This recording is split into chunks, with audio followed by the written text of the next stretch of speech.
Hello guys, ഉച്ചയ്ക്ക് ഉറക്കം എണീറ്റപ്പോഴാണ് ഞാനൊരു കാര്യം ഓർത്തത്. അമ്മ രാവിലെ തന്നെ പറഞ്ഞിട്ടാ പോയത്, നൈറ്റിന് കറി കൊണ്ടവൻ ഒന്നും ഇരിപ്പില്ല, എന്തെങ്കിലും റെഡിയാക്കി കൊള്ളാട്ടാന്ന്.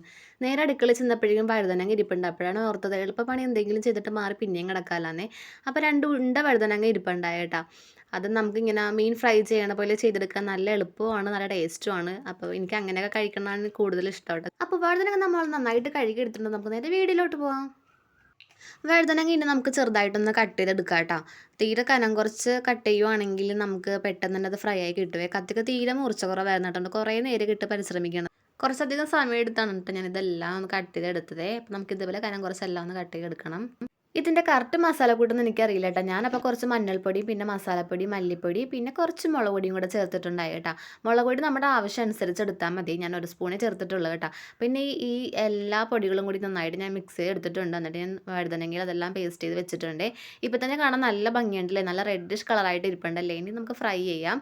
ചീനച്ചട്ടി വെച്ചിട്ട് അതൊന്ന് നന്നായിട്ടൊന്ന് ചൂടായി വന്നപ്പോഴേക്കും അതിലേക്ക് ഞാൻ വെളിച്ചെണ്ണ ഒഴിച്ച് കൊടുത്തിട്ടുണ്ട് കേട്ടോ. നമുക്കിനി പതിയെ ഓരോ വഴുതനങ്ങ നമുക്ക് എടുത്ത് ഇങ്ങനെ വെച്ച് കൊടുക്കാം കേട്ടോ. എനിക്ക് ഭയങ്കര പേടിയുള്ള കാര്യമാണ് ഇങ്ങനെ ചൂട് വെളിച്ചെണ്ണേൻ്റെ പറ്റ കൈയൊക്കെ കൊണ്ടുപോകണത്. ഇപ്പോൾ വീഡിയോ എടുക്കണ കൊണ്ടിട്ടാണ്, ഇല്ലെങ്കിൽ ഞാൻ പതിയെ ഒരു സ്പൂണൊക്കെ കൊണ്ട് പതുക്കെ ഇങ്ങനെ വെക്കുള്ളൂ കേട്ടോ. എനിക്ക് ഭയങ്കര പേടിയാണ് ഈ എണ്ണ തെറിച്ച് കയ്യിൽ വീഴുമെന്നൊക്കെ ഓർത്തിട്ട്. നമുക്ക് ഇതിന് നന്നായിട്ടൊന്ന് മീൻ ഫ്രൈ ചെയ്തെടുക്കണം എങ്ങനെയാണോ അതുപോലെ തന്നെ നമുക്ക് തിരിച്ചും മറിച്ചൊക്കെ ഇട്ട് ഇതൊന്ന് ഫ്രൈ ചെയ്തെടുക്കണം കേട്ടോ.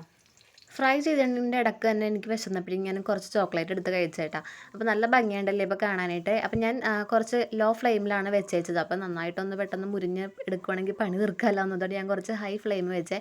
അപ്പോൾ തന്നെ പെട്ടെന്ന് മുരിയാൻ തുടങ്ങി. പിന്നെ ഒന്ന് ഫ്രൈ ആകുമ്പോഴേക്കും കളർ ചേഞ്ച് ഉണ്ടാവില്ല. അപ്പോൾ തന്നെ ഞാൻ വീണ്ടും ലോ ഫ്ലെയിമിലേക്ക് തന്നെ ആക്കിയിട്ടുണ്ട് കേട്ടോ. ഫ്രൈ റെഡി ആയി കഴിഞ്ഞപ്പോൾ തന്നെ ഞാൻ കൊണ്ടുപോകാനുള്ള എളുപ്പത്തിന് വേണ്ടിയിട്ട് പാത്രത്തിലേക്ക് എല്ലാം എടുത്ത് വെക്കുവാണ്. അപ്പോൾ എനിക്ക് ഇത് വെച്ചിട്ട് എടുക്കാൻ നല്ല വിഷം കിട്ടണില്ല. അപ്പോൾ ഞാനത് മാറ്റി വെച്ചിട്ട് പിന്നെ നല്ലൊരു സ്പൂൺ എടുത്ത് എന്നിട്ട് എല്ലാം അതിലേക്ക് എടുത്ത് മാറ്റി വെച്ചിട്ടുണ്ട് കേട്ടോ. അപ്പോൾ ഞാൻ ഉണ്ടാക്കി കഴിഞ്ഞിട്ട് ഇതുവരെ ടേസ്റ്റ് ചെയ്ത് നോക്കിയില്ലായിരുന്നു. അപ്പോൾ ജസ്റ്റ് ഒരു ചെറുതെടുത്തിട്ട് ഞാൻ ടേസ്റ്റ് ചെയ്ത് നോക്കുവാണേ. ചെറുതായിട്ടൊന്ന് കടിച്ചപ്പോൾ അധികം ചൂട് എരിവൊന്നും അറിഞ്ഞില്ല. പിന്നെ ഞാൻ എന്ത് ചെയ്ത് എല്ലാം കൂടെ എടുത്ത് നല്ല ടേസ്റ്റ് ഉണ്ടായിരുന്നു എന്നോർത്ത് വയലോട്ട് വെച്ചാണ് കേട്ടോ. നല്ല ചൂടുണ്ടായിരുന്നു, നല്ല ചൂടിനനുസരിച്ചുള്ള എരിവും ഉണ്ടായിരുന്നേ. അപ്പോൾ ഇത്രയുള്ള വീഡിയോ എല്ലാം ട്രൈ ചെയ്യാൻ മറക്കരുത്. ബൈ.